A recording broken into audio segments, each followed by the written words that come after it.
Pulisya po dikuhin na akto con el 7 mga persona tahugahantak alina puerta del Plaza del Pilar del Sabado madrugada. Ya po de aresta con estos kanda Jan Baing Isakam, 25 años de Riondo. Muhammad Saddam I. Asdali, 25 años de Putik. Husin Sawadjaan I. Sulaiman, 60 años de Santa Barbara. Kalipa Jameri I. Sahibad, 20 años de Riondo. Joy Morales E. Peru, 60 años de Santa Barbara. Ridgemar Alawadin I. Alima, 36 años de Riondo. Y si Julpicar Mamiala I. Sali, 27 años de Santa Barbara. Kanila aresta kaya po de Sabel Police kung di ila huego ilegal alina exit gate del Plaza del Pilar alina son por mga alas 12 del Sabado madrugada. Ya kumpiska kanila mas de 300 pesos sen detallada. Iyal mga sinsilyo ta usa para nahantak.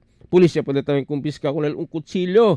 Iko na di ila motorsiklo. Suspetsado detenido ara alina selda del Police Station 11. Emil Tuban, Dateline Zamboanga.